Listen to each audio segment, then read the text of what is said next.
Ah mais moi je comprends pas les gens qui critiquent mes lunettes quoi. C'est ce qui confirme mon statut de star.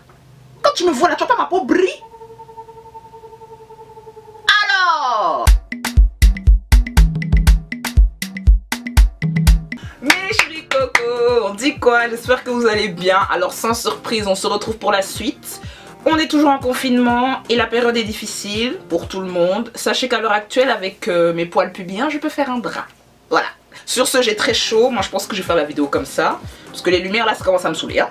Voilà. Mais oui! Mais oui! Alors, avant de continuer, je tiens à remercier les personnes déjà pour les retours que vous m'avez fait, pour les personnes qui ont compris, les personnes qui attendaient la suite. Donc, en tout cas, je vais vous donner ça aujourd'hui. Alors, on s'était laissé où? On s'était laissé à ma deuxième coloc qui s'était finalement terminée mal. On est arrivé au moment où il m'a dit gentiment, voilà.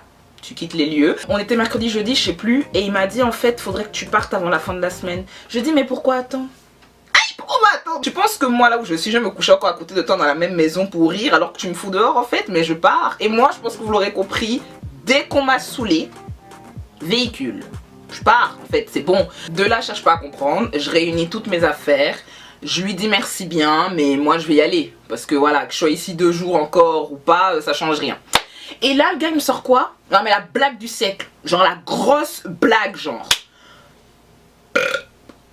Désolé, il fallait que je rote. De toute façon, ça va très bien avec l'histoire. Avant de partir, il m'a dit, ouais, comme t'es resté chez moi un moment, il faut absolument que tu me donnes de l'argent pour régler la taxe d'habitation. Donc, je lui dis, ok. Et il me dit, ouais, faut que tu me vires 600 € au plus vite parce que depuis que t'es venu ici, vu que je reçois beaucoup de colis, vous le savez, tes colis et tout ça, ça a augmenté le prix du délire. Mais en fait, depuis quand la taxe d'habitation coûte 600 €? Déjà, moi, j'ai pas mis son nom chez lui. Enfin, il voulait me carotte, en fait. Et à ce moment-là, quand il m'a sorti cette histoire, je lui ai dit, mais tu sais, demander de l'argent, c'est pas compliqué, hein. Fifi, voilà, t'es resté tel nombre de temps chez moi, j'aimerais que tu me fasses un virement. Period. Mais tout le reste que t'es en train de faire, je peux pas supporter en fait. Et dans ça, il me dit quoi? Il faut absolument que tu me vires l'argent. Si tu peux pas, moi je le dirai à ta mère et tout. Moi déjà de là, j'étais assez outrée. Je me suis dit, mais... Bon, donne-moi la facture. Donne la facture, comme ça on va passer à autre chose. Là, il m'a dit, non, non, il n'y a pas de facture. Il prélève directement de mon compte, il me faut 600 €. J'ai dit, Psartek. Non, Psartek, c'est bon. Déjà, tu me mets dehors, tu penses que mes 600 €, j'en aurais pas besoin? Chérie, désolée. Franchement, je le remercie hein, pour sa clémence. Mais le coup qu'il m'a fait à la fin, ça voulait vraiment dire, bon, maintenant, ton argent. Donc, en fait, le geste, c'était même pas avec le cœur. Vous voyez, il y a toujours du profit, une histoire qui tourne. Et en fait, à partir de là, je l'ai classé. Genre, je me suis dit, mais toi, à cause de quoi, en fait? À cause de ton entrée couchée, là? Tu vas me fatiguer là? Ouais, tu te prends pour qui? Donne l'argent vite vite et tout, sinon j'en parle à tes parents. Dans ça, moi je pensais qu'il plaisantait et qu'il était un peu adulte. Non. Il a prévenu sa mère, qui a prévenu ma mère, qui est venue me dire. Et ça crée toute une histoire dans ma famille. C'était devenu oui, tu vois, les gens vont dire que machin. Je dis mais je m'en fous que les gens me disent. À un moment donné, il faut arrêter. Moi je dis à mes parents, vous voyez ce type, là où il est là, il a d'autres problèmes. Peut-être même on le course pour rembourser des prêts, je sais pas. Mais l'argent il demande là, moi je vais pas lui donner. Je donne pas. Je donne pas. Parce que je vais pas donner l'argent à quelqu'un qui ment déjà sur la raison pour laquelle je dois lui donner. D'un coup, tu te lèves, tu réclames des centaines d'euros comme ça, parce que bon te semble. Alors ça commence à devenir une histoire parce que lui, sa mère, appelait la mienne, créait des histoires, me menaçait. En fait, toute une histoire mirobolante, j'ai laissé. J'ai laissé parce que si je mettais ça pour Charlie, ça allait m'énerver. Donc dans ça, je prends mes affaires et je bouge en fait. Je vais chez un pote à moi pendant quelques jours, le temps d'un peu me calmer, me rechercher dans mes esprits, enfin tout ça. Et savoir où j'allais aller après. Donc ça devenait compliqué. Mais honnêtement, moi j'avais pas envie d'abandonner parce que je sais pas, je suis une meuf, ma rage en devient bête parce que j'aime trop forcer. Je me dis non, on est en janvier, il faut trouver une solution, machin. Et c'est là que je pensais à 2 amis d'école avec qui je m'entends super bien. Comme ce sont des mecs, je leur fais plus confiance qu'aux meufs parce que les meufs on les connaît, voilà. Je leur ai dit franchement là c'est tendu et tout. Si je reste ici c'est pour les cours et j'ai pas de solution donc voilà. Et là il m'a gentiment proposé de venir et tout. Il a dit tranquille, enfin t'es là le temps que tu veux et tout. Nous voilà on te calcule pas, tu fais ce que t'as à faire et tout. Et Dieu merci, ils m'ont fait comprendre que le problème c'était pas moi, c'est que véridiquement on peut pas s'entendre avec tout le monde. Il y a des gens qui sont malhonnêtes, d'autres qui profitent, d'autres qui espèrent puis qui sont déçus, et puis il y a des gens avec qui tu finis par bien t'entendre. Donc franchement ceux qui sont en couple, Bellec, parce que quand on se met en couple, c'est-à-dire on vit ensemble, c'est pas pareil. Connaître quelqu'un dans la rue, rigoler et vivre avec une personne, c'est deux choses totalement différentes. Donc bref, je suis rentrée chez mes amis, ils m'ont fait un coin, tout ça chez eux, c'était très bien et tout, j'avais mon espace, tout ça, et ça s'est très bien passé, on s'entend bien, j'ai pas eu de problème avec eux, c'était top. Mais le problème, c'est que moi, psychologiquement, j'avais pris un coup. Mon énergie partait tellement dans tout ce qui était les conflits, la mère, le père, les gens derrière, et puis il faut, mais en fait, je n'arrivais pas à être moi-même, à faire ce que je devais faire, et je faisais un surplace incroyable.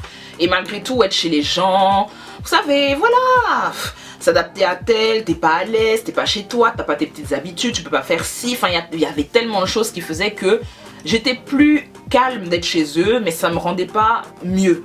J'avais des events, j'avais des trucs à présenter, j'avais des conférences des fois, donc vraiment j'étais comme ça. Vous croyez, vous me voyez aux conférences, là j'étais moi-même. J'étais archi pas moi-même, enfin j'étais là mais sans vraiment être là, je faisais les choses parce qu'il fallait le faire et j'étais arrivée à un stade robotique carrément. Quand j'étais à la maison, j'étais tout le temps down. Et comme j'arrivais pas à gérer, à supporter la vie que je menais, croyez pas que je me consolais à la limonade, hein. Il n'y avait rien qu'à aller. Il n'y avait rien qu'à aller à aucun niveau. En plus de ça, je suis devenue extrêmement aigrie, extrêmement froide. Je me rendais compte qu'il y avait trop d'attentes de la part des gens. Et c'est pas un truc qu'on peut nier parce que les gens sont là, oui, mais vis pour toi, on s'en fout des gens. C'est pas possible en fait. À un moment donné, il faut prendre le contexte en compte, il faut prendre le statut que tu as en compte, il faut prendre toutes les choses en compte. Et j'avais tellement l'impression de ne rien gérer que j'essaie de faire au mieux les petites choses que je faisais. J'ai essayé de mettre des choses en place, notamment par rapport à mes vidéos, vu que vous êtes ma communauté, autant en parler. J'ai voulu faire des choses un peu plus pro, mais d'un côté, ce que je voulais, c'était pas vraiment ce que j'ai fait. Il y a des choses qui me convenaient, d'autres pas. Du coup, je comptais sur les gens qui m'ont eux aussi mis dans des états pas possibles parce qu'ils étaient pas à l'heure, ils étaient pas réglo. Il y avait trop de choses et je me disais, mais putain, alors quoi? Enfin, je suis incapable de gérer ma vie, je suis ici en France, je souffre, les cours ça va pas. C'est encore ma communauté ou mes vidéos ça marche pas, alors là c'est bon, je suis finie. Mais c'était dans ma tête, vous voyez ce que je veux dire? J'étais dans une parano. Et j'ai commencé justement à avoir mes crises d'urticaire quand j'étais à Paris. J'avais des gonflements, j'avais des problèmes de respiration. Au début, j'ai pensé directement Corona, je me suis dit je vais mourir, mais en fait c'était pas du tout ça, c'était vraiment l'anxiété et tout. Et vous savez, à un moment donné, quand le corps il sait plus comment te dire que ça va pas, ben il commence à se manifester, t'as des pustules, des trucs bizarres et tout, tu gonfles, enfin c'était n'importe quoi. Et ça durait un bon moment. Psychologiquement j'étais plus là. Franchement, j'étais plus là. Après, je suis quelqu'un qui fait très bien semblant. Et le problème, c'est qu'à force de faire semblant, je finis par me mentir à moi-même. Je sais pas, je sais pas pourquoi. Je sais pas pourquoi j'ai subi tout ça. Donc, je partais à Dubaï, tout ça, c'était super cool. J'étais avec mes copines, j'ai profité, j'ai essayé de faire le vide. Et je vous jure que pendant les premiers jours, mes copines peuvent en témoigner, j'arrivais pas à déconnecter. J'étais toujours comme ça, faut que je fasse ci, ne pas oublier de faire ça, mais en fait. Et elles me disaient, mais Fifi, on est à Dubaï, bitch, décompresse. Donc au bout du 3e jour, j'ai commencé un peu à me laisser aller, à mettre dans l'ambiance. On a passé des super bons moments. Bon, ceux qui me suivent sur Insta, vous avez déjà tout vu. Et voilà, on a fait des photos, on a visité, ça m'a fait du bien. Et quand je suis revenue, bah, la réalité m'a rattrapée. Genre, je veux dire, les problèmes étaient toujours là. Les gens avec qui je bossais étaient toujours comme ça. Ça n'avançait pas sur ma chaîne. Je me suis desservie à bosser avec des gens parce que toute seule, bah, le taf, pas que je le fais mieux, mais je vais plus vite, je suis plus productive, je suis plus créative. Donc en fait, j'étais déçue de moi tout simplement. Déjà professionnellement c'était chaud de me regarder parce que j'arrivais déjà pas à être carré dans mon travail. Et à l'école on me prenait pour une bougresse qui n'a rien à faire et tout, et qui se prend de haut et qui se pense trop forte. Vous savez, dans mon école, il y a personne qui sait que je suis youtubeuse. Enfin, il y en a quelques-uns. Mes 2 amis dont je vous ai parlé, et 2-3 qui, de temps en temps, quand on sortait, peut-être dehors de l'école, ils se sont dit, mais elle, on la reconnaît là. Sinon, le reste, ils me prennent pour une fille qui vient de Bruxelles et qui est juste là et qui vient pas en cours et on sait pas pour qu'elle se prend et elle croit que c'est la street en fait. Ça fait que dans mon ambiance de travail, déjà, j'allais en cours, j'étais mal à l'aise parce que je savais que tout le monde me jugeait, il y avait plein de trucs que je ratais, donc j'étais vraiment le canard noir du lieu et je me sentais pas bien. À la suite de ça, le dernier épisode qui s'est passé, c'est que je me suis embrouillée avec mon prof. Oui, j'ai embrouillé mon prof parce que j'avais raté pas mal de cours. Donc quand je venais en cours, c'était en mode tout le monde nous juge, en mode est-ce qu'il connaît son texte. Moi et d'autres qui voilà font partie des gens qu'on juge un peu dans le cours. Mais chacun a ses motifs, vous voyez ce que je veux dire. Et dans ça, un jour, on monte sur scène avec mon partenaire. Moi je connaissais mon texte mais je vivais pas encore le personnage. L'autre, bon, il a fait ce qu'il pouvait, tout ça. Donc on fait notre truc propre, tranquille, on essaie de trouver un peu les marques. Le prof il pète un câble en mode allez vous asseoir, non on veut pas vous écouter, en gros vous êtes pas prêts, on n'a pas le temps pour ça, machin. Et il a commencé à partir dans des moi si je pouvais je vous virais de l'école. Il m'a fait comprendre que je le décevais parce qu'il m'a fait rentrer sous audition. Je dis mais audition de quoi et puis quoi? Si tu m'as reconnu dans mon talent, c'est que si je vais ailleurs j'en aurai aussi. Donc déjà là j'ai pas parlé, on est parti s'asseoir comme 2 canards, on s'est dit ok tranquille. Enfin il y en avait un juste avant nous, il est monté sur scène. Il n'arrivait pas à dire une réplique, il a commencé à transpirer du cul, Zarma. Il était comme ça, non, je peux pas lire le texte et tout. Et on était tous là en mode, enfin, lis, frère, on t'a pas demandé de jouer Shakespeare, lis. Et ce même type-là, après que je me sois énervé avec le prof, parce que quand il nous a fait asseoir, le prof, il a continué à parler. Vous voyez les gens, quand ils te parlent, ils laissent un temps de silence, puis ils reviennent encore t'attaquer. Mais moi, j'ai mordu le mongol, là. J'ai dit à vos profs, écoutez, monsieur, c'est quoi votre problème, en fait? Vous voulez qu'on parte? On part maintenant. Allez, moi, je commence à prendre mes affaires et tout. Oui, Fifi, je dis non, je pars. Je sais pas, on monte sur scène, vous nous dites de descendre. Je brouille mon prof, mais mal, genre je le brouille, je lui dis les mots crus en mode il se calme, il dit c'est pas contre toi, c'est juste que machin, machin, machin. Juste mon associé avec qui j'avais la scène, lui il a dit un mot à la fin pour dire bon le lieu là. De là le cours c'est fini, personne n'a parlé, personne n'a rien dit. On rentre, Macron nous dit que bon on est puni là, Corona. Donc après ça dans le groupe ça commence à parler, vous avez vu ce que Macron a dit, nanana, on fait comment, tchic tchac, tchic tchac, tchic tchac. En fait dans le groupe chacun a dit voilà, moi j'ai essayé de venir et tout, moi je leur ai dit sincèrement, après le cours qui s'est passé, comment le prof il a ouvert sa gueule, moi ça m'a pas plu et vous connaissez ma situation, j'ai vraiment fait au mieux pendant l'année pour être présente tout ça mais je peux plus et moi personnellement ça sert à rien. Si on rentre dans une épidémie, moi je rentre à Bruxelles et les allers-retours vont être très compliqués donc bon en gros moi je compte m'arrêter là. Donc dans ça ce connard de bataradé de quoi là avec sa coupe à la John Travolta là, un imbécile, je sais même pas d'où il sort ce type, je lui ai jamais parlé, je sais pas qui il est. Ouais, la street compte éducation, t'as vu comment t'as parlé au prof, je sais pas quoi, j'ai dit mais toi attends. Quand le cours c'est fini là, t'es venu me parler parce qu'en fait quand je me suis lavé les mains après le cours, il est venu pisser à côté de moi. En fait il m'a pas regardé. Je dis pourquoi tu veux ouvrir ta gueule dans le groupe là maintenant en fait, je comprends pas. Tu te prends pour le duc du jardin là, je comprends pas en fait, c'est quoi le problème? Quelques jours après Macron il s'est exprimé encore, il a dit là les frontières c'est bon, il faut que chacun rentre dans son pays. Mais en fait quand Macron a dit ça, mais c'était une liberté. J'ai dit mais merci papa, là oh oh. Eh, fallait me voir ranger mes valises, tout ça en chantant la paix là. Et je pense que c'était vraiment Macron lui-même, au travers du Seigneur, qui m'a dit ma copine, faut rentrer chez toi, c'est mieux, hein. Les petits baluchons chape, j'ai mis ça sur mon dos, j'ai pris mon train et j'ai snappé la veille d'ailleurs que Macron y parle. Moi j'étais stressée quand il a dit les frontières fermes, moi j'avais mon train le lendemain. Dieu merci, je l'ai eu, je suis arrivée à bon port, tout ça, je suis arrivée à Bruxelles. Voilà. Maintenant on arrive à la partie de la vidéo plus calme et plus explicative, voilà. Donc voilà, tout ça est fini, je suis rentrée à Bruxelles. Les premiers jours de confinement, je snappais de ouf, hein. Vous voyez bien sur Insta, on riait, tout ça. J'ai fait le clown 5 jours, après moi je me suis reposée. Déjà désolée pour mon absence, désolée pour mes absences. On me reproche souvent de pas partir comme ça, mais moi je suis comme ça, genre quand ça va pas, Pour moi, Internet, c'est Internet en fait. Je veux dire, à ce moment-là, je me sens pas bien dans ma vie, donc je stoppe tout. Et mes parents qui me faisaient comprendre que, bon, certes, il y a les problèmes, mais dès que ça ira mieux, tu retournes. Et là, j'ai pété les plombs. Donc, je suis retournée dans une angoisse, dans un stress.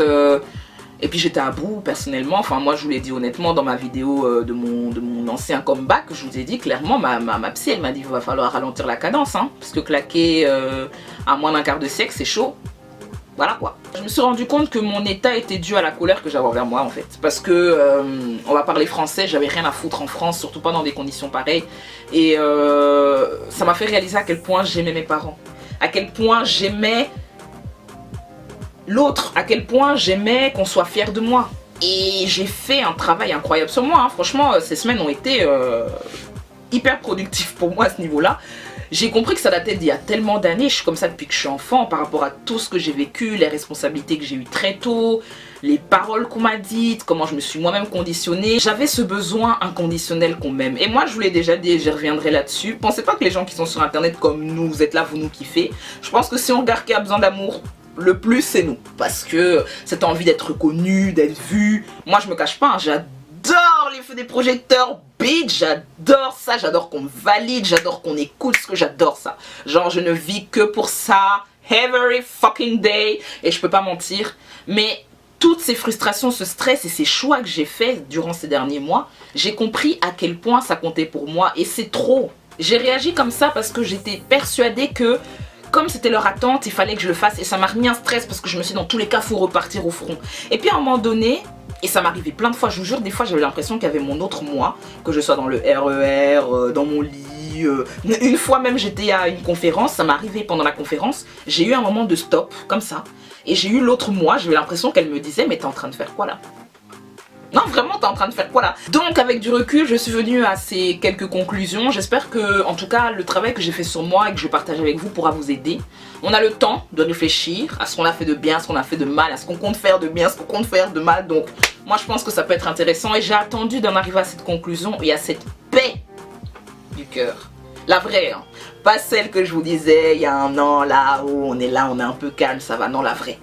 Pendant 3 semaines, j'ai bouclé ma bouche, j'ai pensé. J'ai passé mon temps à écrire, j'ai passé mon temps à regarder des biopics, j'ai passé du temps à regarder des prédications, j'ai regardé plein de trucs, je me suis inspirée de plein d'acteurs, plein d'actrices. J'ai pris du temps pour moi, le vrai temps, celui que je méritais depuis. Alors déjà, la première chose que j'ai pu tirer de cette expérience, cette deuxième expérience sur Paris, ce pays-là, vraiment. Alors j'ai pu comprendre déjà, de par toutes les personnes que j'ai rencontrées, qui m'ont trahi ou pas, ou qui m'ont soutenu un temps puis lâché, je pense que toutes ces personnes voulaient me faire comprendre indirectement qu'il est temps de compter que sur toi-même. Nous, on est là, on rit, bon, voilà, on te soutient, tout ça. Mais toi, parce que si tu pensais déjà à toi et que tu ne comptais que sur toi, tu ne serais pas retrouvé dans ça.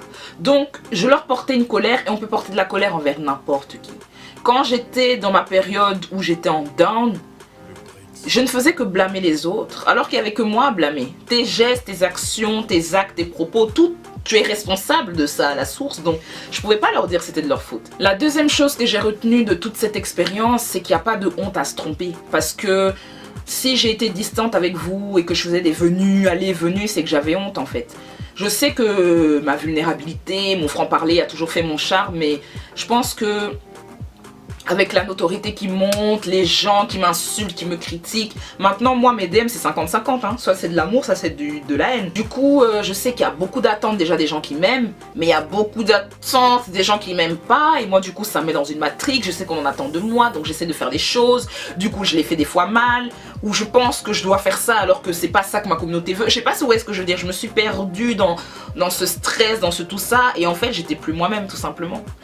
Et c'est pas grave de se tromper parce que j'ai vécu les mêmes trahisons l'année d'avant et j'ai pas fait le même bilan cette fois-ci là.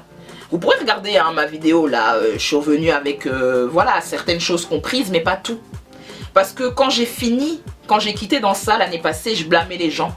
Aujourd'hui, je sais que je peux pas leur en vouloir pour ce qui m'arrive parce que je sais aujourd'hui que je l'ai choisi. D'où l'intérêt de répéter les erreurs. J'ai compris aussi une chose et par rapport à mes parents, c'est que le fait d'aimer des gens, même si c'est de tout ton cœur, c'est pas synonyme de soumission. Genre, ils m'ont donné la vie, tout ça, c'est très gentil. Ils ont fait ce qu'ils avaient à faire. Mais moi, mes parents dans 30 ans, 40 ans, 50 ans, je touche du bois. Voilà, comment ça s'en aller. Moi, personnellement, je vais rester. J'ai envie de vivre la vie que j'ai envie de mener. Parce que les avoir suivis dans leur volonté, dans leurs souhaits, dans ce qu'ils attendaient de moi, et je suis constamment dans ça, mais ça m'a desservi. J'ai passé une année catastrophique à vivre pour les autres en fait. Moi, je n'ai pas besoin de l'école pour réussir. Je dis pas que je suis championne d'acting, tout ça. Je sais que j'ai besoin de formation, je sais que j'ai besoin de plus, mais j'ai besoin de prendre mon temps. Prendre son temps pour faire les choses. La notion du temps, ma notion du temps, elle a complètement changé. Ces 6 derniers mois, ma notion du temps a complètement changé. Ce que je voulais vraiment partager avec vous par rapport à ça, c'est ne soyez pas pressés, mais de manière générale, que ce soit dans vos projets, que ce soit dans votre couple, que ce soit dans tout, ne soyez pas pressés parce que oui, on est dans une vie où ça marche à l'économie, au pas, et puis il faut mouler, et puis il faut se dépêcher. Ça là, ça blesse. Moi, je me suis blessée personnellement. Depuis toute petite, on m'a fait comprendre que voilà, pour être performant, pour être valorisé, pour tant de choses, tu avais besoin d'être comme ça et respecter ça alors que c'est pas vrai. J'arrivais même plus à me regarder dans le miroir. Les histoires de me trouver jolie, m'apprêter, c'était plus mon problème. Je faisais le strict minimum juste pour rester performante. Et en fait, ce que j'avais pas compris, c'est que j'étais grave sur un tapis roulant. Donc ça servait à rien. Le temps, c'est la ressource la plus précieuse au monde. Vraiment. Et elle a beaucoup d'intérêt parce que j'ai couru. J'ai couru au moment où mes parents m'ont fait comprendre qu'ils avaient besoin d'un document. J'ai couru. J'ai couru quand je suis arrivée à Paris et que j'ai cru pouvoir compter sur des gens et que je me suis lancée dans une école parce qu'il fallait le papier et prouver que tant. J'ai couru. J'ai couru quand j'ai pas pris le temps de m'asseoir et de me dire Fifi, tu sais ce dont tu as besoin pour te sentir mieux. Un appart en fait la base. Déjà, c'est la base pour pouvoir se dire que tu es dans un autre pays sans personne et pouvoir évoluer. Pourquoi tu marches dessus? J'ai couru. J'ai couru quand je suis revenue ici et que mes parents m'ont dit non et tout, faut repartir. J'ai couru, j'ai fait que courir. et j'ai pas pensé à moi. Et c'est un gros piège parce que le temps on sait qu'on en a peu et qu'il revient pas. Du coup on court quand on a, mais on oublie du coup de profiter du temps qu'on a. Donc vraiment c'est très compliqué. Ceux qui ont compris tant mieux, vraiment la phrase était complexe.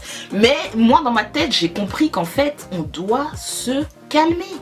Moi y compris, on doit se calmer. Tu vois les gens courir pour avoir le plus d'abonnés, plus vite les trophées, pouvoir dire que tant, et les gens courent et ça poste, ça fait des buzz sur autrui pour avoir des vues. Là, en fait, on est dans un monde, et je vous jure, hein, pour toutes les personnes qui demandent d'être connues, qui cherchent le succès, quoi qu'il advienne dans l'étude, vous cherchez à vous faire voir, sachez qu'être sous les feux des projecteurs, c'est un gros prix aussi, et je pense pas que vous avez les moyens de payer. Non, qu'on soit clair, parce que moi... plus j'ai vu ce qui m'attendait, plus j'ai commencé à avoir peur de ce que j'avais. Et j'ai douté même de ce que j'avais depuis le début. J'ai aussi compris que réussir, ça peut prendre 20 ans, hein, c'est pas grave. Parce qu'honnêtement, cette année, pour moi, elle était perdue. J'étais en train de bader, ma vie est finie. Je suis très jeune. Je suis charismatique, j'ai tout ce qu'il faut. Je vois pas pourquoi je pèterais pas. Et en regardant ces derniers temps beaucoup de biopics sur... des grandes personnalités, des gens très connus qui ont marqué l'histoire. Je me rends compte qu'en fait on les voit comme ça, mais on va même pas partir loin. Prenons Omar Sy, merci, il a souffert. On l'a vu dans Chocolat, il montrait ses belles dents blanches, il a dansé, on était content et tout, il a été validé mondialement, il a souffert. Et je me suis dit, mais s'il a pu fermer sa bouche pendant autant d'années, c'est que tout le monde peut le faire. Il s'agit juste d'être sûr de où tu vas. Et c'est ça que j'avais pas compris. Et j'en viens au point suivant, du coup j'en profite pour m'adresser à mon entourage. Je remercie une fois de plus les personnes qui ont forcé, qui m'écrivaient même quand je répondais pas, qui prenaient de mes nouvelles, qui quand je leur en donnais ne me jugeaient pas, ou qui essaient vraiment de savoir comment ça allait. Je suis reconnaissante quand même pour cet amour-là que j'ai eu. Et vous savez, parfois les gens qui nous aiment le plus sont les personnes qui nous font le plus mal. Pas en mode ils ont agi, genre ils ont fait un truc qui nous a contrariés, mais les propos que certains me tenaient, il y a des gens à qui j'ai arrêté de parler hein, pendant les derniers mois, pendant un temps, parce qu'ils me disaient rentre chez toi, arrête de te faire du mal. J'avais pas envie d'écouter le message, mais ce que je comprenais pas, c'est qu'ils le disaient pas contre moi. Ils le disaient par amour pour moi. Et c'est ça que j'avais pas compris. Ils me disaient indirectement, là t'es tellement plus capable de t'aimer assez pour te rendre compte que tu te fais plus de mal qu'autre chose, qu'il faut que je te le rappelle. Et j'avais pas envie d'entendre ce discours. Et en ayant pris du temps ces dernières semaines, je l'ai compris et c'est les mêmes personnes encore qui m'écrivaient pour me dire qu'ils m'aimaient, qu'ils espèrent que ça va. C'est un truc de fou en fait, c'est incroyable en fait et je pense en avoir déjà parlé dans mon autre vidéo, mais l'entourage c'est pas à négliger. Moi aujourd'hui si j'ai pu retrouver un petit équilibre, tout ça c'est parce qu'aussi je suis plus seule, je veux dire dans toute cette galère, cette solitude, cette douleur, j'étais pas accompagnée des gens qui m'aimaient vraiment, genre ouais, voilà, des gens, mais pas les gens de ton cœur. Et ma situation m'a bizarrement rappelé celle de Coralie Porovecchio, je pense que je dis bien son nom, en tout cas je m'excuse si c'est pas le cas. C'est une ancienne star de télé-réalité je pense, et je la suivais à un moment parce que voilà, je l'apprécie tout ça. Et à un moment elle était partie vivre aux States. À part tout ça, je veux dire son appart c'était un truc de ouf, je pense l'ascenseur arrivait chez elle et tout, enfin un délire. Elle avait tout mis en place, elle a bougé, elle suivait ses cours, tout. Et du jour au lendemain, si je me souviens bien, elle est revenue vivre en France. Parce que sa mère lui manquait, parce que voilà. Et ce jour-là, je me rappelle, je me suis dit, mais meuf, t'as tout est carré, tout est fait, t'as commencé les cours, tu conduis, c'est pas possible que tu rentres là, c'est une blague. Et aujourd'hui, je comprends en fait, parce qu'à un moment donné, faut se connaître assez pour savoir que sans ça, ça et ça, je pourrais pas. Et c'est ça que j'avais pas compris. Il y a trop de cases, trop de choses avec lesquelles j'ai pas dealé, trop de choses que j'ai pas arrangées, trop de choses sur lesquelles j'ai rebondi histoire d'avancer, qui ont fait que je pouvais pas. Un autre point que j'ai compris aussi, c'est l'humilité. Mais genre quand je dis l'humilité, c'est pas comme celle que j'avais compris l'année passée en mode il faut se taire, parler doucement, non. En fait la vraie définition de l'humilité, c'est quelqu'un de réaliste en fait. Et j'ai vraiment appris ça ces derniers mois parce que y a trop de situations qui me frustraient, genre j'étais pas chez moi, j'étais pas à l'aise, j'avais pas ce que je voulais, je comprenais pas, et pourquoi c'est comme ça, et berk, et machin, et pourquoi c'est comme ça ici, moi j'aime pas ça. En fait chérie, t'as pas le choix, tu t'es mis dans une situation où tu ne peux que dépendre des gens, donc tu dois faire avec. C'est difficile de s'humilier quand tu comprends pas, mais s'humilier c'est pas juste baisser la tête, c'est pas ça. Et vraiment j'ai beaucoup gagné en humilité cette année, parce que le compte était rempli, mais c'est pas pour autant que j'ai pu régulariser ma vie, vous voyez ce que je veux dire, j'avais des refus, je suis restée dans cette situation. Et tout ça a fait que je suis rentrée dans une colère, j'étais énervée contre moi, j'étais énervée contre les gens, et puis j'avais pas envie de filmer, et puis j'avais pas envie de poster, j'avais pas envie de parler, j'avais envie de rien. Mais en fait cette guerre je me la faisais solo, genre les gens ils avancent, ils font leur vie, voilà, on comprend pas pourquoi t'es énervé. Quand je croisais des fois certains proches à moi, quand c'était juste trop, et d'ailleurs coucou à mon bébé Kevin Aubin, je me rappelle on s'était vu et tout, on s'est bourré la gueule à Châtelet, mal. Bon, c'est pas bourré, mais on a pété la bouteille là. Nous, on n'est pas doux sur la boisson. Et une phrase qu'il aime trop me dire, non mais fille, tu prends trop les choses à cœur en fait. Je le kiffe. Il m'avait fait comprendre que franchement, fais comme tu peux. Et si ça va pas, tu laisses. Enfin, en mode, c'était simple, il n'y avait pas beaucoup à réfléchir. Et moi, j'étais là, non, oui, boire et tout, mes bébés, tu comprends pas. Moi, ce qui a toujours compté pour moi depuis le début, c'était d'être créative, d'avoir ma chaîne. J'en étais arrivée au point de dévaloriser même ce que je faisais. Parce que je sais que mes parents vont jamais valider mon travail. Je veux dire, j'aurais dû prendre les choses à cœur et vraiment alimenter la chose que je fais le mieux, c'est-à-dire ça, que de perdre du temps dans des formations et des écoles et je me retrouve dans des... Je pouvais pas. Alors que la seule chose que j'aime vraiment, c'est ce que je suis en train de faire là. Et je sais très bien que je peux réussir, pas juste avec ça, mais en prenant mon temps. Moi, mon objectif, c'était de revenir sur Paris peut-être l'année prochaine, 2021, mais blindé avec un lieu concret là. Et je vais faire vraiment ce que je veux maintenant. Mais vraiment, vraiment ce qu'on veut. Et on s'en rend pas compte, mais il y a plein de choses que vous faites pour les autres. Plein. Il y en a, ils se plaignent de toujours aller à la chorale pour la grand-mère, mais si tu veux pas aller prier, tu pries pas. Aïe, c'est compliqué. Il y a des gens, ils vont encore à l'église le dimanche pour ne pas que la mère pense que, ou pour ne pas que le grand-père meure avant qu'il... Eh frère, tu vois? Voilà. Alors il y a des choses qu'on fait pour les gens parce qu'on les aime. Il y a des choses qu'on fait en dépit d'eux, ou pour pas qu'ils s'énervent, ou parce qu'on n'a pas envie qu'ils nous parlent plus. En tout cas, sachez que les personnes qui partent devaient partir. Et si elles doivent partir de vos vies, parce que ce que vous êtes les dérange, mais en fait c'est un très très bon deal. Merci, au revoir, bonne journée, et on s'en rend pas compte. Et puis la colère, c'est très mauvais pour la tension, je vous le jure. Parce qu'à chaque fois j'allais payer 50 € à ma psy, je pétais les plombs, oui, il y a ça, et je comprends pas, blablabla dans son oreille. Et chaque fois elle me disait, mais mademoiselle, en fait elle me faisait comprendre que les fois où je suis venue, je disais la même chose, que je sais moi-même ce qui ne va pas, et que l'aigreur qui est dans mon cœur, c'est dû au choix que je dois faire, que je fais pas en fait. Je lui glissais le billet sur la table, je sortais et pourtant je continuais la même vie. Je sais pas si vous voyez ce que je veux dire. Il y a qu'en faisant ce qui doit être fait que les choses peuvent avancer, même si ça fait super mal. Mais je vous jure que la libération est telle que voilà, ça n'a pas de prix. J'en avais marre d'être assis devant mon ordi, mon téléphone, rager sur les gens qui évoluaient, parce que moi aussi je rage bien sûr. Mais quand tu rages, c'est parce que toi-même tu sais que la force qu'ils ont là, tu pourrais la trouver. Mais tu préfères perdre ton temps devant Netflix, tu préfères perdre ton temps à ruminer, à relire les vieux messages de tel, à te dire qu'en fait on t'a fait ça, ça sert à rien. Donc voilà, n'hésitez pas, je pense que je ferai une petite vidéo questions-réponses. Lâchez-vous dans les commentaires, je vous aime fort. Et promis, pour le reste du confinement, je vais vous donner à manger. Ne vous en faites même pas, on se retrouve dans quelques jours et je vous aime super fort. Bisous mes mimi. Mouah. Oh les femmes du pays Lolo, hein. Purée dit.